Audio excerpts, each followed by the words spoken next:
Greetings everyone and welcome to episode 53 of GuildGab. Today's show is all about TwitchCon, the epic 16-hour block of programming last weekend. And then we've gotten guild chats this week, so we have got a lot to talk about today. So let's get right to it. But first let me introduce everyone. Of course, I'm your host AuroraPeachy, and I have the wonderful MMO Inks, the awesome RPG Shack, the amazing Akasaurus Rex, and the beautiful Corvus Plays. Oh, that! Sensual and titillizing. So, said he was a lady. he's a princess. He's a rainbow unicorn princess. It's the gorgeous Corvus.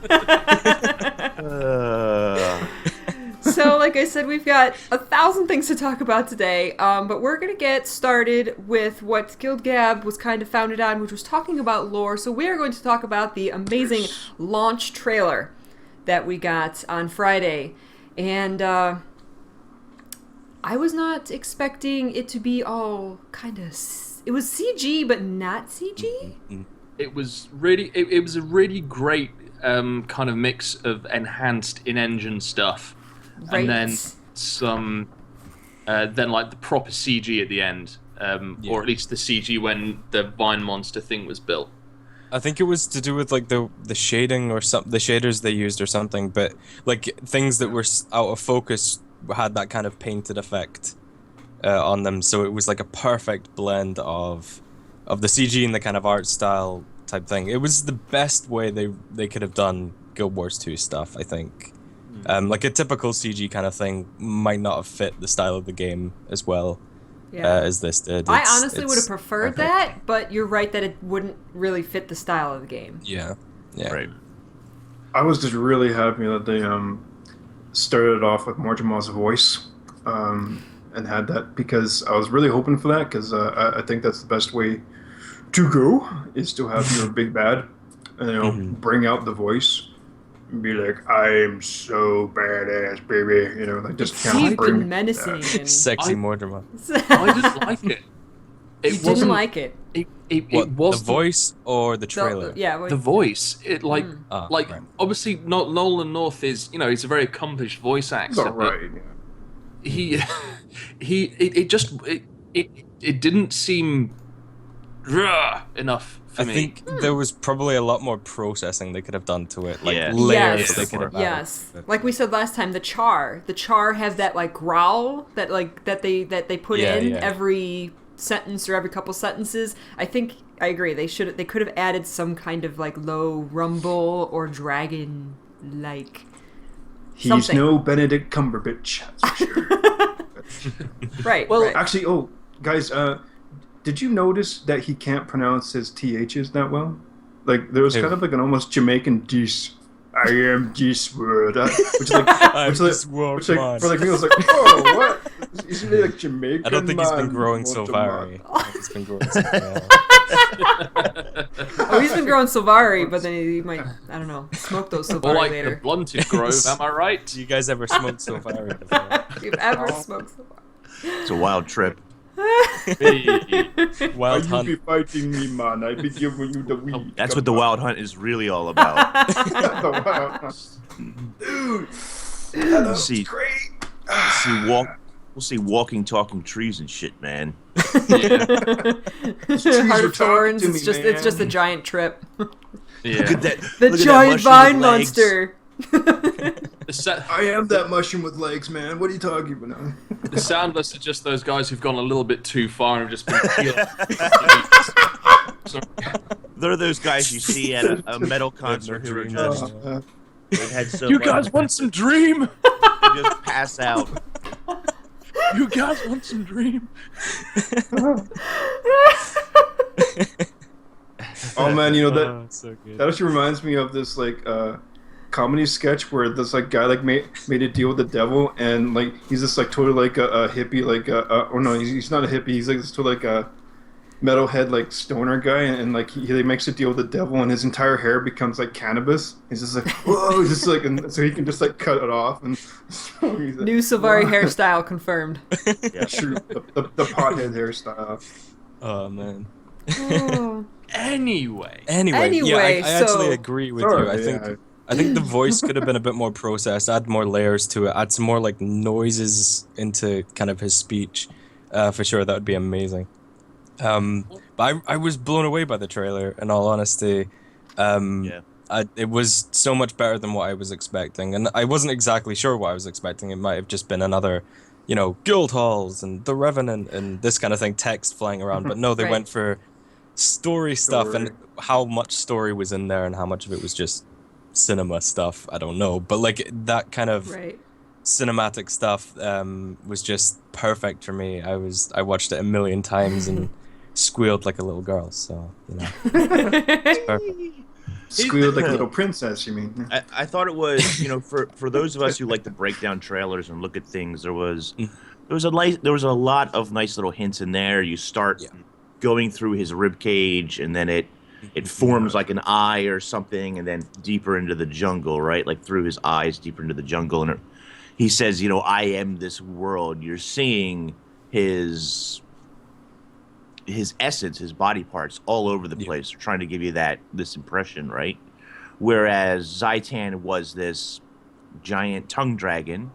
What is with tongues? The tongue boss, Zaitan had all these tongues. The giant Mordrum had like these tongue This like vines. representation of him. He's got all these vines coming out of his mouth, more tongues.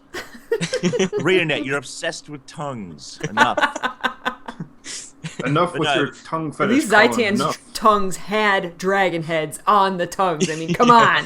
And those little heads had their own tongues. That's right. Tongueception.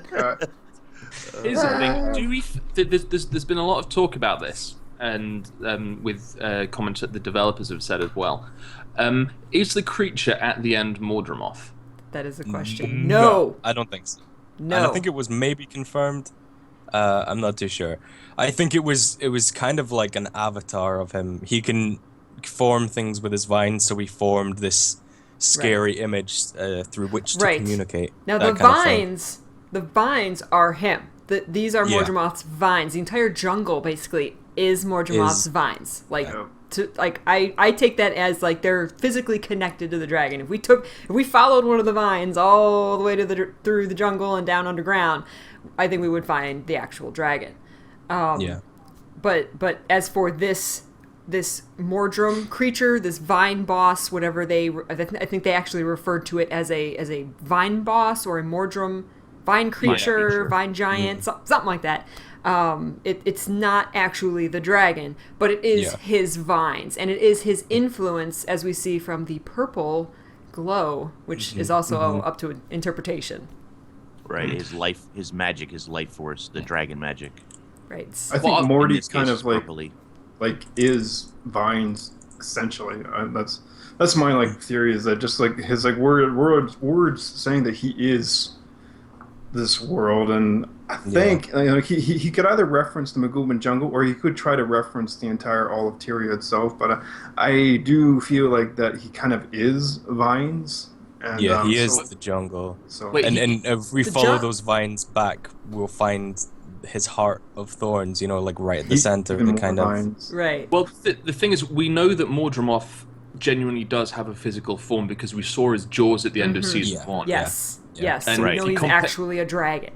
Yeah, if you compare that to what the monster was at the end of the trailer, they're both markedly different, or at least the jaws. And the thing is, I'm actually kind of disappointed that wasn't Mordremoth, because to me the expression that the thing had on its face, that so good. Oh man. it wasn't aggressive, it wasn't arrogant, it was just supremely confident in itself.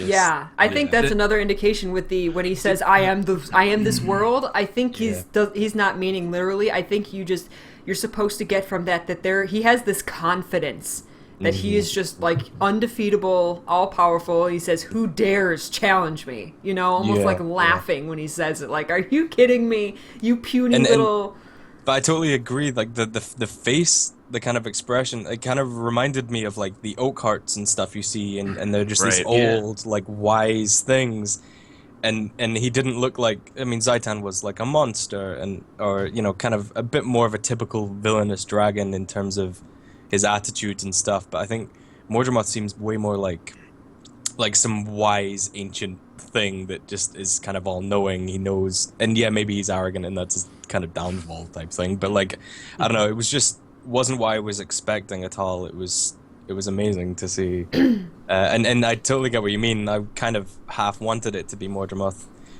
I didn't want to see the dragon, and I was kind of disappointed if that was him. But like, because it's just a really cool design, the face, the kind of attitude, the atmosphere it gave off, and even like the size of it, everything was just so well done. And it kind of would be cool if Mordremoth was this kind of strange, almost shape-shifting thing, that we'd have to get to the center of and kill. But then I guess he kind of is, he's kind of like he's basically a massive spaghetti at the moment, just turning into whatever he wants right now. Well, and did it, once you realize that, like at first when you watched when you first watched the trailer, I think at first you're like, is that Mordremoth? Is it not? Mm-hmm. Like you're not quite sure, right? Later on when you speculate, you're like, okay, it's not him. Does that leave anybody else with this feeling of like hopelessness? Like how the heck are you going to kill basically the entire jungle? Yeah, all exactly. The walls you see around you in Verdant Brink, all of the vines, every piece of this is this dragon or an extension of him. So how are you going to kill this giant vine monster thing, which looks imposing? You're going to kill the jungle, basically. Yeah. You have to defeat the jungle itself. Yeah. So, I think it's supposed to, when you really start to think about it, I think it's supposed to leave you with this feeling of, like, hopelessness, right? Zaitan felt like a hopeless fight. Like, you're not going to be able to kill a dragon, but you could see him as one dragon. Right. Mordremoth is everywhere. He's encompassing you. Everywhere you're stepping, every time you step by a vine, that's a piece of him. So getting to that heart... Take that down. Yeah, exactly. Getting to the heart of Maguma, getting to the heart of Thorns, how are you going to get there and kill him is going to be... Yeah.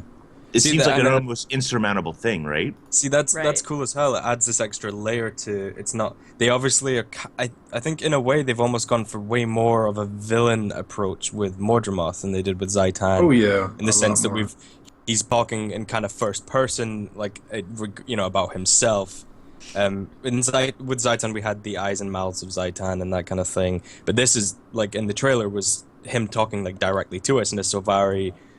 players were also going to hear him talking directly to us. He's going to be this personality that we kind of get to know as our villain, but at the same time, like what you were saying, he's kind of this mysterious, like, mess of an entity that it's not like this one target that we need to attack. It's kind of just everything around us, and I don't know. It's a really cool way to do a villain, and also like it nailed that kind of hopeless, like how the hell are we going to kill this thing vibe, but at the same time made me really excited as well, just to kind of what does he actually look like? What form is he going to take? Like if that was just him making a thing to talk to us, like what's he actually going to look like when we fight him? Like and what kind of form is he going to take on? Like I'm really excited. If we defeat this vine monster here in the trailer, can't he just make another one? Because it's just vines, right? Like, right, I think we're gonna really learn that if defeating Mordremoth is truly gonna be what we need to do to defeat the dragon, and Colin has said this many times, even over the past weekends, he's saying like, kill Mordremoth, kill Mordremoth. He keeps using those words, which I think is very interesting. That's going to be the whole point, and I think that's why it's called Heart of Thorns, is because we have to find the heart. We can't just keep killing Mordremoth forever, just as we didn't, we couldn't just keep killing undead forever to defeat Zaitan. We had to go after the source. But we can still really happy. You like. What's that? Take a weekend trip to war and kill as much undead as you want. Real quick, let's rewind real quick, right? Let's go back to Season 1 and the Tower of Nightmares and Scarlet. And the whole big thing with the Tower of Nightmares was Scarlet was trying to engineer a poison to kill this plant life. So how do you kill Mordremoth? Not by chopping off vines, not by burning it down, but by injecting some sort of poison into the dragon magic that goes back to his heart. So I wouldn't be surprised if somewhere in the story or at some part in the story the Pact he was already defeated and crippled and beaten down at this point. Yeah. That we discover that Scarlet was onto something. She knew way back then that you're not going to just be able to kill this dragon by traditional means or using magic or whatever the case is, but you literally need to poison him because there's too much. It's too all-encompassing. There's no way to get directly at him. And the thing is as well, if every kind of vine around is part of him, it's going to be a lot easier for us to inject, because we've got parts of him readily available basically all around us. And if we find some kind of hub that's directly connected, we don't know, maybe the kind of pale trees that we see spawning champions could be like huge parts of him, and it could be, or it, I guess. And it could be, a place we could kind of have this hub of poison kind of thing. So yeah, that's a really cool way they could take it. And I had totally kind of forgotten about what she was doing with the Tower of Nightmares and the toxins and all this kind of thing. And they obviously were well aware, they said that they were worried that Sylvari tutorial at launch was going to be too much given away about the Jungle Dragon. So they obviously have had this stuff in their heads for a while. So yeah, like maybe the kind of Tower of Nightmares situation could kind of come into some new relevance in how we're going to take Mordermoth down. Well, what's kind of interesting is, now that you mention it, the everyone in chat's talking about flamethrowers and toasting Mordermoth alive. Yeah. And if we think what the first alliance was before the Toxic Alliance, which was the Dredge and the Char and the Molten Alliance. Right. Yeah. So I guess if Scar looked at that and just go, well, actually, we'd have to just burn everything, or like we said, could achieve it with conventional weapons or something. Think about the Marionette, right? Think about her giant flying hover ship and all this kind of stuff. So she makes the first alliance because she knows she needs gears of war. She knows she needs machines of war to get into the jungle, to get over to the dragon. So what better way to do that than a giant stompy robot, I guess. I don't know. Or a giant drill thing, or whatever you want to call it. So amazing. The Marionette's still there. Right. So she starts to build machines, because number one, that's what she's used to doing. But she starts to build machines of war in order to gear up her platform. Step two, of course, is align yourself with the Crate and the Nightmare Core and make a poison, which she spent some time with the Hylic, to inject the dragon and actually kill it. Step three was take your giant drill ship and then drill into the ley line to, knock on Mordermoth's door and say, "Wake up, buddy! It's time for your daily, pill. I'm gonna throw some pills in your mouth, and here's some Tylenol, and you're gonna die now." Yeah. Dude, that would be such a cool way to spin stuff. God, I never considered all that. That blows my mind. So that would be amazing. You actually think that Scarlet was like working against Mordermoth the whole time? That's where the kind of it gets she was being controlled by Mordermoth too. Well, but she also could have been having her own agenda. His influence, Right. She hated it. We know that we saw the whole struggle in one of those episodes where she was trying not to be controlled by this thing. She was terrified of it. Yeah. Of these voices in her head. She hated it. She's going, get out of my head, get out of my head.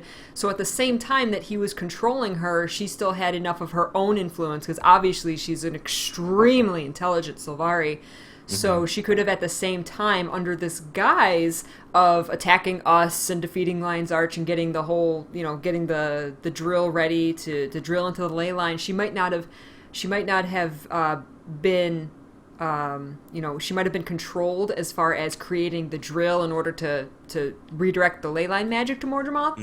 But all of the other stuff, like you're saying, the Marionette and the poison, she could have been doing on her own, with the guise of attacking us, with really the future plan to actually use those things. We could use those things even after her death to defeat Mordermoth. This is an awesome theory that I've never even considered before. It is, but my problem with it comes back to what do we do after we've killed Mordermoth. If we poison the natural magic of Tyria, right?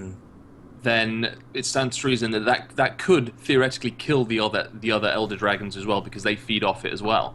But we've been told through all of the various kind of visions and story bits that the Eternal Alchemy and the Pale Tree, the vision of the Eternal Alchemy, the dragons are intertwined somehow with all of the other magics in Tyria. Well, this whole thing maybe, of the balance maybe and Scarlet stuff, was just a little bit short-sighted and just thought, we've got to get rid of Mordramoth as our priority, but that doesn't, considering how smart they built her up to be, that doesn't seem like something that she would have done. Well, there's a lot of things here. Like we maybe we don't know if she. I'm guessing she knew. And maybe, I don't know if we've been told, I can't remember, whether she knew about the Solvari and what they were, and I'm guessing that could have been a thing. We kind of, why she was acting against the people of Tyria at the same time. Yeah, it could be her juggling this influence, but if she was actively doing Tower of Nightmares to test out a poison to do that, then testing it on people, maybe she was just that kind of super apathetic, like, I don't really care, I'm just trying to get this thing, so if people die, then whatever. Right. I think she was definitely kind of just purely, definitely one large part, I think, is that she just, frankly, was unhinged. And when she's really, when you take someone who's as smart as she was before Mordramoth messing with her, and then you kind of take her off the deep end, she still has all of that intelligence, because you can still be extremely smart and be completely out of your frickin' tree, but you can still be extremely smart and calculating and cunning, as, look at all of our dictators who are completely insane, but, they're still intelligent. It's Cunning just so as hell, strange. And And, and as well, she saw the eternal alchemy. She said she saw like what was at the heart of the world and all this kind of. She will have seen the deep meaning, and with that, she will have also seen kind of what we saw. We know it wasn't exactly what she saw, right. What we saw, but the balance stuff is still there. The kind of risk of imbalance and what that could do. If she was aware of that, then it's obviously going to be another thing. Like, why was she still acting? Against Mordramoth, knowing that it could knock a lot of more stuff out of balance. Unless, I don't know, maybe somehow killing Mordramoth would restore balance, and the vision we saw was Mordramoth's corruption taking over all of Tyria if we didn't kill him. Oh. Yeah. And so that could give us, we need to kill Mordramoth, otherwise his orb will go into the middle and kill him. The orb that came into the center and crashed was Zaitan. Yeah. Do we know that for sure? Yes. Was that confirmed? Yep. Right, okay then, that's fine. So, okay. So then that, she will have, well then that just That's why I say that killing Zaitan was a mistake. It messed up the balance. Well then she will have definitely seen that killing an Elder Dragon would knock things out of balance, unless somehow killing Mordramoth as well would kind of bring some balance back. It, right. Maybe it has to be an even amount of Elder Dragons or something. I just want to throw up too was that during the panels, I forget her name, but I think she's one of the major story writers. She was having an interview with Ruby. Oh, Leia. Leia Hoyer. She was like talking like a lot more about the story and about Mordramoth itself. I mean, she didn't reveal too much. Well, she was talking about it. Well, still didn't reveal too much. But the one thing I just wanted to raise was that I found fascinating was kind of official descriptions of how she described the Elder Dragons coming from the writer's mouths. Was that she basically said, like obviously without trying to reveal the story, was that she was saying that Mordramoth's end goals and all of the Elder Dragons' end goals are just truly on another level plane than any of us. Okay. So us as like mortal, physical, humanoid creatures, the way we think is utterly on a different level from the way these Elder Dragons are thinking. And especially the way that they view us is, I think she's kind of getting at the sense of like an ant to a human is as far as for sure. The mind Which would explain Mordramoth's arrogance and kind of like, wow, they're he's actually trying to fight. He's been around for thousands and tens of thousands of years. Yeah, exactly. He's like, who is this little guy with a little flame sword? What's he gonna do? To put the cherry on top of all this before we move on here, thanks very much, Akun. But Scarlet says at the very end, she says, "Kaith, someday you'll see Tyrion needs me," and so this is her reaffirming that. Like somebody else said, she's very Asura in her approach in that, and you see this even in our own history. Lots of scientists where they'll do some crazy, horrific things to other living things just to meet their end goals. They don't care what it costs everybody else. Their goal has to be reached because of the greater good, so to speak. And I think that's what Scarlet is trying to say to Kaith here. You know, killing me, you're doing the wrong thing. I am what Tyria needs. I have the solution. You guys are just not willing to listen and make the sacrifice. Yeah, that could totally, and that would explain the kind of this just really like almost unemotional attitude that she had in regards to, you know, the damage she was doing. I mean, there are other things like, why did she attack the queen? Unless that was just an act of Mordremoth, or was that because to get access to the watchwork? Right, exactly. Oh well, yeah. Okay.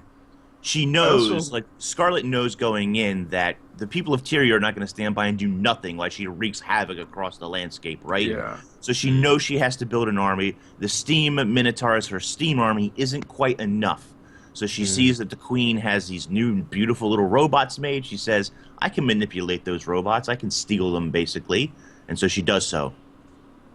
Plus, with her creating these bigger threats, it forces us to step up and get stronger and to unify together. That was the whole thing, is that we had to unify the leaders of the world in order to combat Scarlet, combat these new threats. So she's kind of saying, okay, come on guys, wake up. You know, just because Zycan's dead doesn't mean that suddenly we can all party and rest. Like there's attacking threats. Lion's Arch, I mean, what a better place to attack, you know, rather than the hub that everyone in Tyria knows about and is a kind of a landmark for every race, everything there. So even in attacking that could have been a way to get us all to rally. We all rallied together to what save doesn't kill Lion's you Arch makes you stronger. So who knows? I also just want to quickly say for the trailer thing, the one thing that I felt kind of stood out that I really liked about it, just like rethinking about it more, was especially for people coming into this game, I thought it was really neat because, like, yeah, Mordremoth is coming off as this real nasty, evil villain dude. He's like laughing at us and he's monster, crazy ass Godzilla-sized kaiju thing. But then he also says, what I love is before we go into Britlock fighting the Sylvari guard dude, was that one of the last things he says is, "It's time to come home," and I really like that because it like takes it away from a usual cartoony villain, because like suddenly this monster's voice is saying, "I'm just red," and rah, rah, rah, rah, rah, and then he says, "It's time to come home," and I just really like that because it's like especially for people who like the Sylvari and whatnot, it's such a neat thing. It's that like Mordremoth is saying it's time to come home, and like I like really wonder if that is actually one. I almost wonder if that's a higher priority than all of us trying to fight him and stuff, is him to actually just get his wayward children back to the right home, right, like back to his home. And it's such a weird, like, familial tenderness yet nastiness to it. Come home to he just Big wants our bigger army. He knows he's being attacked. It still just like sounds like welcoming, yet he's also this monstrous thing saying it's time to come home. It's funky. Yeah, I think we're gonna get some insane dialogue as a Sylvari. I'm 100% now. I'm taking a Sylvari through the story first. I'm leveling up a Sylvari Guardian, and I can't not hear Mordremoth throughout the story. As kind of daft as it sounds, from what we've seen so far, there isn't any real reason to not play a Sylvari. Even with Season 2 of The Living Story, you get slightly different dialogue options when you talk with the Pale Tree and that kind of thing. Yeah. And you get a little bit more information as well if you play a Sylvari. And yeah, you know, it might be a bit more beneficial to be a particular college as an Azura in a subsequent expansion, but yeah, Sylvari. This is the Sylvari one. Yeah. And then, like, once this arc's done, we can forget about them, and it's on to all of the yes. All those characters will be deleted. Expansion. Well, and also, go ahead. Ridlock looked really freaking cute, I have to say. You know, like, everyone's like saying how cool and badass. Didn't he look fuzzy as hell? Did no one else get like the same feeling when you see a kid and you just want to freaking like snuggle with little butt because he just looks so fuzzy? I just wish you didn't have a blindfold on. Like, oh, Gridlock's like that ugly cat that you don't want to love, but you have to. he's Grumpy But you still Cat got Oh. Grumpy Yeah, cat, he's Grumpy Cat. Yeah. with a flame sword. Gridlock's Grumpy Cat. He's with a like- flame what was sword. cool He's like that cat that has a snaggle tooth and doesn't quite look cute. Yeah, and exactly. He's all rough and like he's been living in the sewer or something for a while. But he's still fuzzy and he can purr, you know, and so you still wanna, What was cool is I don't think that was done. It wasn't like an in-engine thing because they outsourced the trailer to a different company. If you watch the making of thing, and to be honest, they handled it perfectly. It really nailed the ArenaNet style. It was amazing. And so I don't know. I'm glad they did that to kind of trust it in like another organization's hands, I guess, because it was well worth it, first of all, and given their time frame and their how busy they are at the moment, I'm like it probably wouldn't have turned out half as good, like this. So They needed super the glad. extra help. Yeah. Let's move on to Druid, because that's the other huge topic that we have to talk about. Alex, go. Alex, this is What do Everybody you just think? sit back and let Alex talk. What do you think, Alex? Druid. Resident Ranger. Nomad's Gear burst healing. It's awesome. I love Druid. I love Lamp. It's funny though because they kind of just gave it a death shroud, it's like kind of a wannabe What? necro, You Like, jealous? we're just trying to. Are you jealous? Kind of a wee bit What jealous did of we call it on- necromancy. What did we call it on Tea Time? Do we call it Tree Form or something? Tree form. I kept calling it tree form, yeah. Space healer. Space, yeah. Astral form. It's less just form. it's so cool. I absolutely love it, or at least the idea of it. And yeah, I think a lot of the glyphs and that kind of thing. When you flip them over, it's pretty much the reverse effects of what the primary is. But as a class in itself, it's just so cool. There's oh god, I don't even know where to start. I just love it. I think it's so like the Go staff abilities, then utility. No, that's the staff ability that we saw in the trailer is the staff 4 skill, which is like it's all of your various immobilizers and cripples and that kind of thing. There's a lot of what Inks, what's that particular skill which cures like every single condition on you if you have it? It's a trait. Yeah. There's a trait you can take that cures 13 conditions when you enter celestial form. Woo! Yeah. It's awesome. Strong. And there's you can use your pet as like a mobile medic. You can there's a trait that you can take that whenever you heal, it like emits a pulse of healing to nearby allies. So bears, mate. Inks, how do we feel about medic bears? Medic bears. First of all, let's just throw it out there. Smoke Scale's going to replace Bear anyway. It literally ate the Absolutely. bear. You don't need your bear anymore. Smoke Scale. Dragons. We're birds. Yeah. We're getting at least 5 new pets, or we're getting 5 new pets. Yeah. And freaking wyverns, man. Celestial form is very interesting. A lot of people were down on Druid because healing is not that rewarding in Central Tyria in the current stuff that we have. But really, you need to start looking forward to Verdant Brink, the rest of the jungle. Raids in general are really going to allow, or hopefully we'll find out this weekend, raids should hopefully allow druids and other healing classes, druid's not the only one obviously, really to shine. And we talked about this on Sunday, me and Alex, a little bit, where the druid is this burst healer. Okay, a lot of his skills are very bursty in healing, whereas the Revenant Ventari, his is more about attrition. His is more about slow heals, dot heals, little bits here and there to keep the party active. And a lot of the skills that the druid has, there's a couple of movement skills as well that allows you to move faster or to get to places faster. And one of the reasons for this is you're like a Johnny on the spot. You need to, the Revenant's going to be running around the raid, little bit of heals everywhere, just sprinkle heals on everybody. and then the druid needs to just pop here, big heal, pop here, big heal, keep everybody alive while you're moving around the battlefield. So you become this very bursty medic There's some heal. huge heals on there, aren't there? There's some really big heals. Every single one of the staff skills heals everything. Like no matter what you do with the staff, you're healing. Yes, but all the Celestials heal. You know, and I think some people, you know, when you look at a new elite spec, you look at it in like a bubble where I'm going to take just glyphs, just staff, just healing. But it's about mixing it in with the other traits of Druid, about pairing it with other weapon combinations. It's not like you're just going to sit around and heal and do nothing else. You're still going to have a very large, very good damage component to your class, as well as, you know, sharing spotters, for example, using either the Storm Spirit or the Frost Spirit to give those buffs out.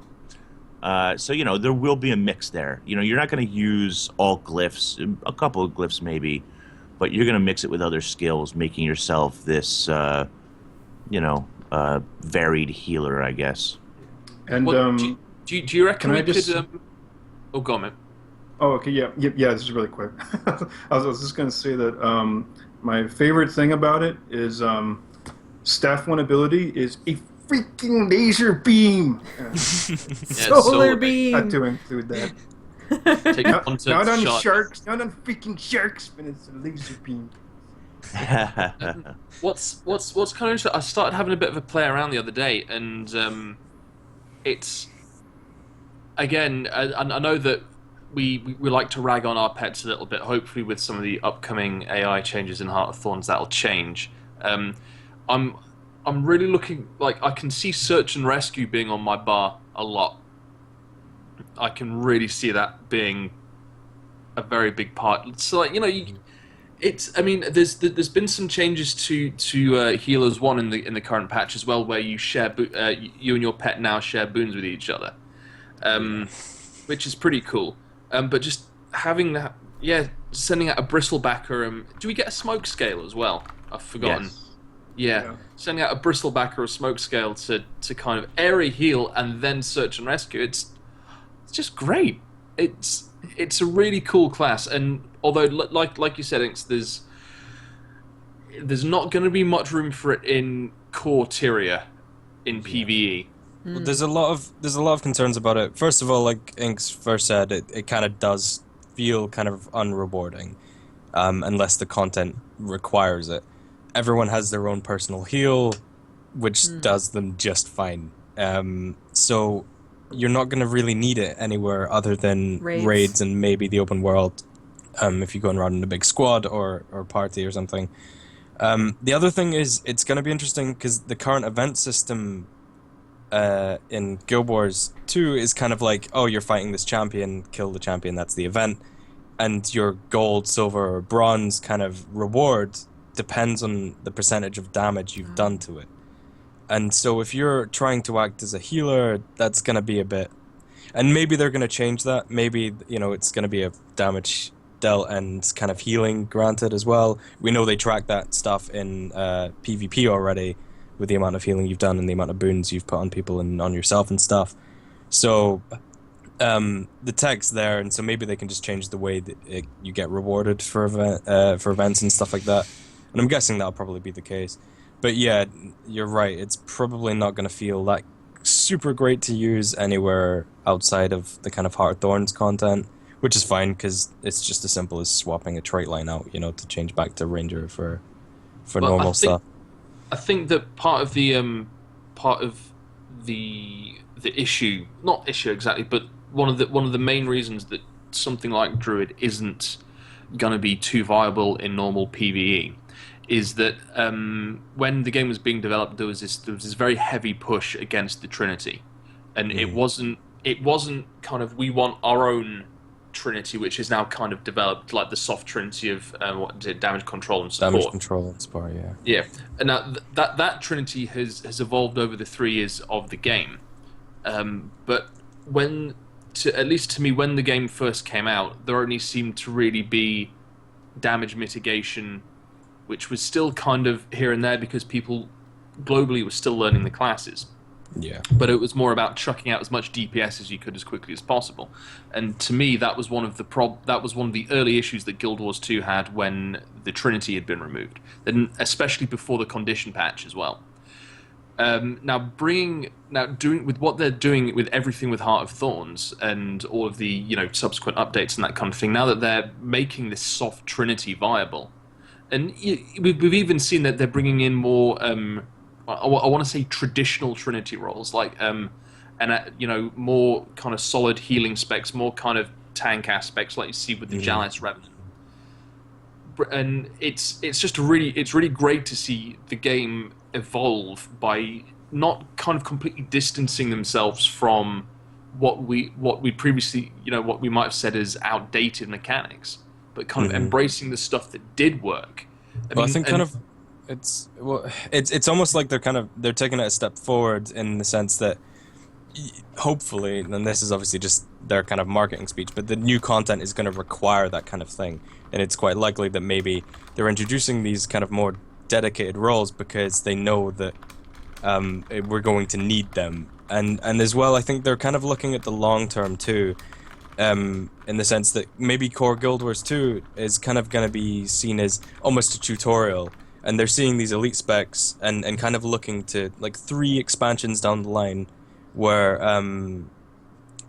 there's going to be a lot more of this content, open world, and the next expansion could be even harder than what we're seeing in Heart of Thorns, and they're going to keep ramping it up, and so there's going to be more and more need. And so you might say, well, what's the point in adding the Druid as a kind of a super healer guy, because we're only going to need it in Heart of Thorns, but they're going to be looking at, well, yeah, but you're going to need it in the northern Shiver Peaks, you're going to need it in the Crystal Desert, and all of these places that we're going to go eventually. And so introducing them now, it might be a bit strange that there's only going to be like 4 maps and a couple of raids that you're going to super need them in, but give it a couple of years, there's going to be half the world potentially that this stuff's going to be way more useful and required. So hey, who knows? The fact that it's going to be useful and kind of really important in raids is enough, at this point, because you can always play the core class. You don't need to be specialized all the time.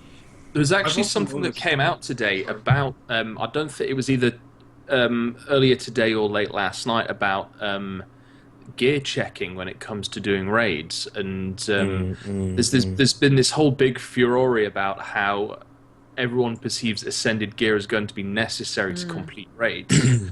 Yeah. How do we feel? I mean, just a quick show of hands. I mean, how many of us have full ascended on our main? Not yet. No. On just our main? I have a character that has full ascended, but but not my main. No. Not even close. No. They did say that it's probably only going to be the very hardest Final Wing end raid bosses that will require Ascended. But I don't... How can it require... I don't know. Not because true. It's a 5% stat difference. What's the deal with it? I know. How can they balance 17%. a boss around? Is it in 17%? Total. That's with weapons and armor and everything. Right, so, okay. A couple of things. First of all, I think a good deal of us knew that this was coming. You have to balance raids around Ascended gear. If you balance raids around anything less than Ascended gear, then you run into the problem of everybody who is in Ascended gear, which of course will be the top tier players, those who are rushing to World First, etc., etc.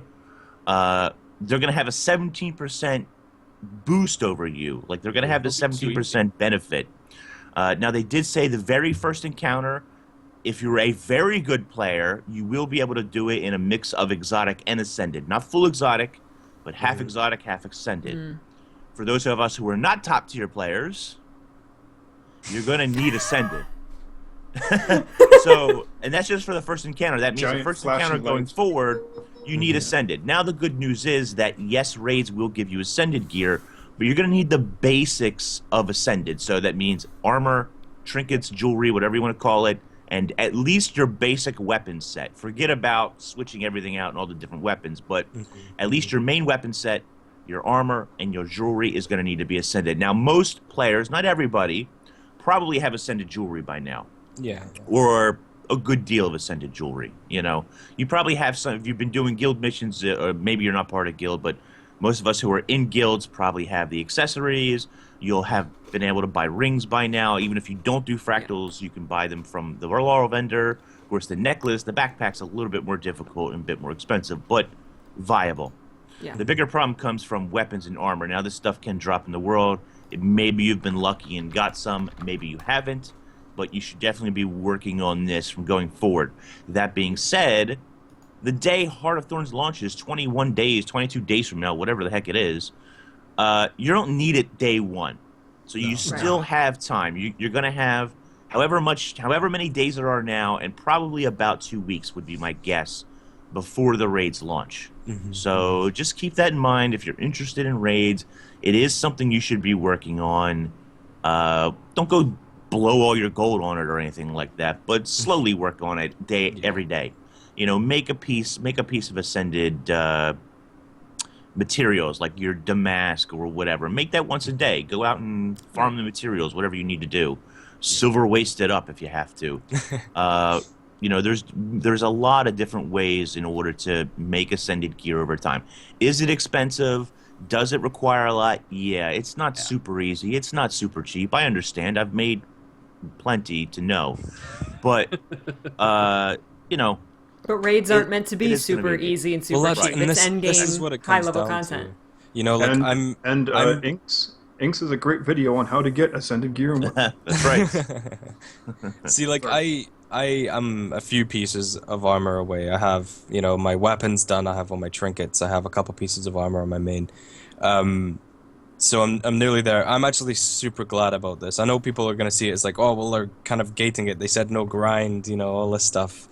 But at the end of the day, like Inks was saying, they have to balance it around the highest stats people can have. The people who are going to go for world first, they want it to be hard for them. They're going to be there with their food, with their, you know, utility stuff. They're going to be all set up for this. So they need, and obviously they want to make it hard. And I'm really glad that they're not kind of pandering, I guess, to the people who aren't going to be as prepared. You know, they want people to go in and get destroyed, and they want it to be really hard and take them ages and slowly get used to it and work out the mechanics. And the thing is, like, and so if they didn't balance it around Ascended, then, like, of course they're going to do that. Trivialize it. Yeah, exactly. And that's not to say that it's going to be impossible, that you can't clear it. They say that you're going to need it for the final boss, but it's not like you're not going to be able to fight the final boss unless you have full Ascended gear. They're not going to gate it. They're not just going to let you in. It's just going to be hard. And maybe in a long time from now, we're going to see somebody do it in all exotics, you know, with their guild or something, and it's going to be like, oh, cool. But they have to balance it around Ascended, and Ascended isn't super difficult to get. It's a nice long-term goal to have, you know, like making a legendary or something. There's going to be legendary armor and all this stuff too. I think by the end of kind of Heart of Thorn's lifespan, I think everyone's going to have Ascended gear, basically, you know, if they don't already. So and I think it's just the nature of raids. It has to be this really hard, high skill required. I couldn't cut stuff. Corvus. And so I'm glad that they're not just kind of being like, yeah, you know, it's like dungeons, but with... The thing is, to me, people are still thinking of raids in Warcraft terms, right? Yeah. In that you need a particular item level or however the hell it works for you even to be eligible for a raid. Now, you know, and people kind of complain about, oh, they added Ascended gear into Guild Wars 2, which was 2 years ago, at least, 2.5 years ago. And there was an interview that came out shortly after the rings were released, where I think Colin Johansson said that Ascended gear was supposed to be in the game at launch, but they ran out of time. I mean, if you think about however much else wasn't finished when the game came out, I would have to dig that out. I can't remember if that's true. Well, they said exotic gear was supposed to be much harder to get than it ended up being. Yeah.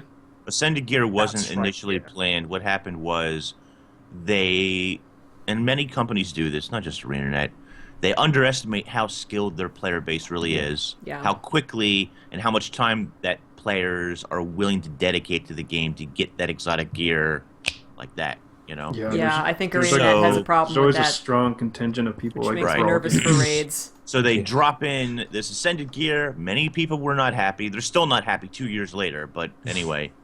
And they've been telling you for a long time now, this is not new news. That's what's so funny about all this, is that you should get Ascended gear. Hey, you should probably get Ascended gear. You over there, you should probably get Ascended gear. You know? And now they're like, guess what, Grace, you're really going to need Ascended gear. And everybody's like, what? What? Oh my god, I didn't see it going. But They were giving away pieces. You get a piece for finishing the luminescent thing. The season 2 story achievements gave you trinkets and stuff for completing that. to be fair, they added them yet, though. no, but they were adding they added the recipe to change the stats on weapons and armor. Yeah. Just so they've made it very easy now for everyone to kind of start working towards it and get a good head start on that. And to be honest, it's the same situation. It's like if they'd come out and said, oh yeah, for to do the Ara explorable paths, it was all balanced around exotic gear, so you should probably have that. It's recommended. No one would be outraged if they hadn't got exotic gear at the time. It's just you assume that to do, the Ara dungeon, you're gonna need exotic gear, and this is the exact same thing. We know raids are gonna be solid. They spoke about how hard raids were going to be. Did people really expect that you weren't going to need that? I think what it comes down to is that, again, this is harping back to Warcraft's broken system, is that high-end content is artificially gated. You need something. You're going to need to constantly refresh your gear to be able to do progressively harder raids. Now, again, we've banged on about this before, but Guild Wars 2 is made accessible by having that very achievable ceiling when it comes to gear. And even though I'll restart that point. All content is accessible to all players. Anyone can wander into a raid. If obviously, if you're level 80 or whatever, all you need is a max level character to be decked out in blues with minor sigils if you're that way inclined. But that content is still accessible to you. Yeah, you're gonna get your ass kicked. But the point is that you have access to that content without being bound to go through any kind of rigmarole just to see it. But if you want to succeed at it, you have to be a skilled player, and that's like nothing new. Yeah, it's the exact same way dungeons work. It's the last few dungeons. It's not like you can go in there in white gear, it's recommended that you have something a bit higher. Granted, it's not exactly the same. I'm not even really talking about video games. If you think about anything like chess. Life lessons with Alex. Deep thoughts. With the Deep RPG thoughts Shack. with But the thing is, my point is, you can have a fantastic looking chessboard, but if you're crap at chess, you're going to get beaten. Yeah. True story. Yeah. Although if you do turn up to a chess match with a box of matchsticks instead of your chess pieces, yeah, probably gonna... this is where the analogy falls down a little bit. But the point is that it's about player skill and not the fact that your writing is a slightly different color on your armor. Yeah. To be honest, right, this is... People are maybe annoyed about this, but high-level fractals, you need Ascended gear for that. You need your agony infusions and stuff. That's almost new. Arguably more required for fractals than it's going to be for raids. And because there's an actual mechanic there that it's going to destroy. And there's going to be mechanics in raids that you're going to need. But it's not going to be agony. It's not going to be agony. Right. Not agony. Yeah. So it's I don't know. I don't really see the problem with this at all. I don't necessarily think I think the wording of what came out and was leaked kind of maybe made people think that it's going to be completely required to access, or it made it sound like it was more gated than it is. Like Alex was saying, you can wander in with your exotic gear and you'll just be there and you'll know you're at a disadvantage. You'll definitely probably feel the disadvantage. Yeah. And they have been making it a bit easier to get. It's been out for a few years. You've had all the reason to start working on it. And if you haven't, there's still time to do that. It's perfectly achievable. You don't actually need Ascended gear for raiding. No, it's recommended because very, the fights... very recommended. Very recommended because the fights and the enemies that much you're do. going to encounter are going to be... I'm just going to go out there and say you need Ascended, because telling need you to that you need exotic. If you want to be successful, okay, maybe there's a star you need to put there. If you want to actually win and beat the raid, you need ascended gear. So just make it. And they announced because you're like other like raid members are not going to appreciate if they're all decked out in ascended gear and you come in going like, "Hey, I'm just an exotic. I want to see it." They'll be like, "Screw you," and kick you out physically. And personally, I think it's a great idea.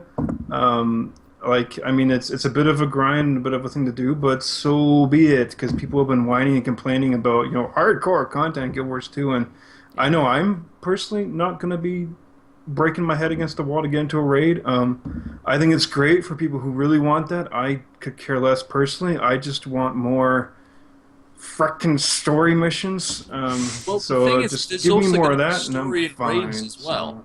Yeah, there will be Right, yeah. The raid is actually going to contain post Heart of Thorns story. Yeah. I think they said it's not going to be directly like tied side in a kind of required. Yeah, it's not going to be almost like side stories. Like Yeah, we're going to get to play a raid this weekend in the beta really weekend. Interesting. Yes, we are. And and they said that it's about going and rescuing pact members that were lost or kidnapped or whatever. So there is going to be that story, but it's not going to be like this critical story that's core to the game. I doubt that defeating Mordremoth is going to be in a raid. Exactly. I keep seeing people saying that in a WoW that I can't stand because Alex was saying about the broken system. The broken system for me, because I still love WoW, but I never really play the raids because I don't want to do the raids, but I love the story, and they still are in this damn mindset to put the big story motives behind the raids. That's because Blizzard don't understand how to make a world game. You don't start a game when you finish leveling. You start the game at the very beginning. Mm-hmm. Otherwise, excuse me. I don't like Warcraft, is what I'm saying. We know, Alex. Oh, really? That's a surprise. I don't know if didn't you know guys that about you. Sorry, what were you going to say, Inks or Peachy or Corvus? Do we want to talk about difficulty for a second? I guess. Do it. Okay, so there's a lot of stuff going around Reddit and on the official forums and just in general, even comments in chat. You see it all the time about raiding has to be difficult. It needs to be difficult. And I agree with you, but every single person is going to gauge difficulty differently. And there was a really great post on Reddit from somebody, and I forget the person's name, so I apologize, about how people gauge or see difficulty. So there's this complaint that the top guilds in Guild Wars 2 or the top players in Guild Wars 2 are going to clear this raid in like a week, less than a week, in a couple of days. And that might actually be true, but that doesn't necessarily mean that raids aren't difficult. It means they're really freaking good at the game and know what they're doing and beat it. Yeah. And the analogy this guy used, which was brilliant, is that Michael Phelps is a fantastic swimmer. So when he goes to the Olympics and wins 50 billion medals, that doesn't mean swimming is easy. It just means he's really freaking good. Everybody else is not winning as many medals as Michael Phelps. Yeah. So you don't nerf swimming to make it easier for everybody else, and you're not going to nerf raids. They're just really freaking good. Right. And while you have to design, this content for these high-level players, you can't be thinking of the top 1%. But at the same time, something like raids or level 100 fractals, because fractals is getting its level doubled, you've got to, at the same time, when you're creating that high level content, you can't cater to the bottom 1% either. You're going to have maybe the bottom 20, 30, maybe 40% of players out there are not going to even be able to touch raids. But that's okay because it's made for the high level, but it's not going to be designed so that only that top 1% is ever going to be able to beat it. Is that top 1% going to be able to beat it in a week? Probably. Yeah. I think Maybe. We'll see. That's the thing. I think it's going to be so heavily based on mechanics, and they said, that it's going to come down to failing until you learn the mechanics and kind of where to be, what to do at the right times. It's a hard balance to make it hard. It's a hard balance to make it hard. Well, it is like to make it hard, but not completely like insane Impossible that for people aren't everyone. gonna do. You know, And we've seen them nerf things like triple trouble and those kind of things. So they're obviously wanting, but that's kind of world boss stuff. They've said that they want this to be difficult, challenging kind of instance content, and people complained that triple trouble was hard. People complain about all this stuff. People ask for challenging content in raids for years, and then complain finally when they get have it. to have efficient stats and stuff. I don't know. Right. But I think like they're going and they've made it very clear it's going to be hard. And yeah, people might clear it in the first week because they've dedicated that entire week to, running it 24 hours over and over until they do it. But that doesn't mean, like you were saying, that it's not hard enough. It just means that they've learned the mechanics, and the people who are better at the game are going to get through it first and quicker. Right. It's there. The challenge will be there, and it's gonna feel hard. Those people are gonna have to dedicate a week of their lives to doing nothing else. That's not easy. Like You know who's going to die painfully, don't you, in raids? Who? The Zerkers. Yes. There you go. So everyone go make your Berserker Ascended in time for Heart of Everyone go Thorns, make and then the Zerkers. Yeah. and then regret it. real quickly, there's this weird thing about difficulty and people complaining about things not being difficult, but in World of Warcraft, the top tier guilds beat the brand new raid in like less than a week. In SWTOR, in Rift, in Final Fantasy XIV, I should say that I don't really know a whole lot about Final Fantasy XIV. In almost every MMO, in most games, there's that 1% of player who beat everything in a week, or in 2 days, or 3 days. And yes, they're extremely talented at the game. They're good at understanding the exact mechanics. They're very good at execution. Yeah. And that's what it comes down to. That doesn't mean that the other 95% to the 98% of players are going to be able to do that in a week. It's going to take you a little bit longer, That makes it more rewarding, too, when you actually do complete that raid. Raids are going to be there permanently, too, there's no rush for this stuff. Everyone's like, oh, no, I need to get Ascended. There's no rush. Like, you could literally do the raid for the first time in 5 years if you wanted to. Oh, Mr. EOS, are you really... Sorry, guys. Are you really going to nitpick over a week to 3 weeks? Okay, it took them less than a month. I apologize. That the last WoW raid took them 3 weeks, okay? I mean... It's still the analogy and the point still stands, is that these things are killed extremely fast. Right. If in previous WoW raids for 7 years, guilds were killing things extremely quickly. Mm-hmm. So I'm super happy that like the last raid was the toughest of all. Rift had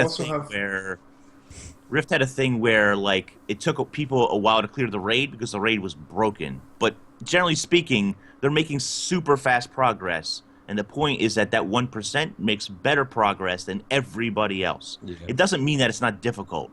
It means they're really good. Yeah. Right. You don't nerf swimming just because someone's good at it. Right. Yeah. Well, and like WoW, there's like something like 4 different difficulties for the raids now. So you gotta, like ask yourself what level you're talking about too. Like at the very highest. Still, it still takes some time. Like the very creme de la creme world first dudes.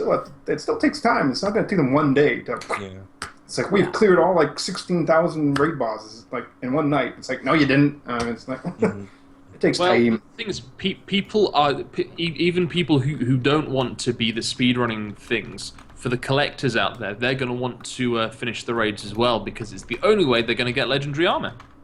Yeah, legendary armor, the legendary skins. There is no doubt going to be some achievements tied to it. Like, there's going to be a lot of incentive for everyone to give raids a go for sure, and it's a big feature of Heart of Thorns. You should all be thinking about it, and they're aware of that too. It's not going to be gated off for the 1%, but it's not going to be so easy. That it's not going to be what it's there for. Really, I think their idea behind it is that people will get it eventually, and they've said that quite a lot, that it's going to be a thing you learn and have to, get used to the mechanics and work out and keep trying until you get it. And it's not going to be something you're going to finish the first time you're in there, like a dungeon or something. So, yeah, it's just, and then, like I said, you've got years to do the raids and years to work towards Ascended gear, so... Yeah. They're not going to check if you have ascended before you enter the raid. It's not like you're not allowed to access that content. You can jump in, see what's going on, and then start working on it if you want to. So Right. yeah, As the Pandaren would say, slow down. slow down. Plus, we get to test this weekend, so we can really see how. I'm easy really, or really hard it glad. is. I didn't think we were going to get a beta test for the raids. I'm really glad that we do, because people are going to try their best, their very best, to destroy whatever raid is there this weekend. So if they do, then... What did Colin say when they announced that it was going to be played? I think he said, so you can all go in and get your faces smashed in. Yeah. So, we'll see, Colin. We'll see. Yeah, we'll see in 2 days. So, let's just kind of very quickly cover everything else. Anything that anybody wants to mention, any highlights from the TwitchCon or even the past 2 days. We actually have a guild chat coming up here in about 40 minutes. Icebo Nerf still makes me happy. Icebo Nerf. That was the one thing I was able to see live when he dropped the mic. Yeah. That, Nerf, dear. Icebo Nerf. That Icebo all over the shop. Give me my spot. A lot of nice balance changes, in my opinion, apart from the broken ranger. Oh, get real. Dude, quickness should not be able. You shouldn't be able to have 100% quickness uptime. That's just. Yeah, I do think it needed to be toned down. I think they gutted the thing, unfortunately. ArenaNet, if you see this, please take another look. I think you were a little heavy with those scissors and the hammer that you used to fix that. Well, I think the change was a bit over the top in the first place, and then the nerf again was a bit over the top too. It just needed a little bit of tuning, I think. They could have done more to Necromancer, in my opinion, but, I'm fine. Axe 3 should be a blast finisher, a bit more of a damage increase. I like the new range on those axe skills, though. That's cool. Frostfang, it has to be good. And I liked cooking with Jennifer Hale. That was nice. I liked cooking. What was that about? Dude, it was so good. It was about ripping off Cooking with Casimir. It was so... Oh, damn. Lawsuit filed. It was just... Those things made me really hungry, because those foods Yeah, made no me- kidding. No kidding. And, It was just the most. I mean, again, we talked she about is this a on Sunday, babe, too, so it's but like... it was just the most surreal Yeah. thing in the world. Just watching Jen Hale make all these terrible Guild Wars puns. Oh, yeah, that was fantastic. Yeah, okay. But it was not as bad as the And then, guy. talked to the mushrooms, and it was. Worst. It was not as bad as the guy between the segments of the Dude, community section no, when he was no, making those no, horrible no. jokes. Dude, that guy is my spirit animal, I swear to God. I love that guy. I love that guy. Like, it was either amazing or really bad that it was still amazing. It was just so bad. I but want brilliant. more of him. I want him to follow me around and just talk. Oh, and there was also Wow. the Guild Wars 2 toaster that Jennifer Hale had. Yeah, the toaster kind of stole the Toaster. show. That's still Yeah. so... What's funny music, is these toasters have been guys. around for a while. The Crow's Nest with Oh, McClane Yeah. Very good. and Big Oh, Z. Big shout out to Big Z, Z. baby, Big Z. and our man McLean. That was Yeah. really cool. That was amazing. awesome. Amazing. I still can't believe just 16 hours they filled with programming. I still can't believe it. I think I was a And I still can't believe I missed it all. They did incredibly. Like, it was so much more than what I was expecting. Like, it was just amazing, and I don't know, just the little filler things like the cooking or the Quaggin thing. Quaggin deep thoughts. But like, it was just cool. They went for this kind of TV style thing, and it was great. There was so much information, and they kind of went into all the game modes. They went into the music. They went into the story. Like, it was just perfect, really. And it was kind of like the last massive news blow up. But they're still doing it this week with all the Guild stuff. Like, all Yeah. of these episodes of Poor Guild. people. It's just... This is it. We're in the final stretch. Yeah. And I said this last week. We're in the final stretch, guys. There and was a it's few segments that were rushed, which was a shame, Mhm. and there was some segments that were too long. But they got better as they went along. So like the first game show, for example, way too long, like way too many questions, especially for one person. Poor Mike Z. That went on like way too long. And then like the most interesting Norn interior, which I thought was fantastic. It was so good. Sanctuary That could've Wolves lasted. did a fantastic That thing went time. on forever. I think big like show. they had a lot of great quotes there, but they should have broken up into like a bunch of small segments Yeah, rather that than kind of rather throughout than the day. just one long one. It's like Right. because those commercials are like he says 3 different things, and it's like I don't always drink beer, like that's the whole thing, right? But it's only like 3 things, and then he delivers his line Yeah. Yeah. instead of He had, like 14 instead of like lines. 10 or 15 lines, and then it's like, okay, is this Yeah, ever they going should to- have Yeah. spread them out, I think. Yeah, And it's it- like yeah. 4 at a time or something, And then the final balanced kind of teaser thing was, they were rushing like Right, hell to yeah, kind of they ran out to of finish time, up in sadly. time. So yeah, but honestly, it was amazing and so much more than what I expected. Especially because they didn't really build up to it. There was just like, oh, apparently this is going to be the last points of interest. What's going on? Oh, they're Right. at TwitchCon. Oh yeah, here we are. We've got loads of stuff, and I don't think anybody really had a strong idea of what it was going to be like until it started. So it was a nice surprise, and I don't know, I really, really enjoyed it. It made that weekend a lot more interesting, and it was cool. It's cool. I actually had a really weird that I don't mind bringing up because it is just so weird.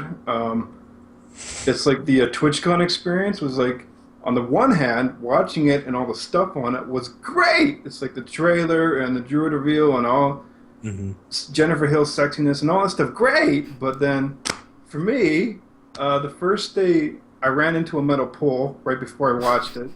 And then the next day, a drunken native tried to fight me on the street. Adventures with Akasaurus Rex. Like, You need to have a You should have GoPro, been a dude. segment on- Anywhere you on go, Twitch. put the GoPro on your head.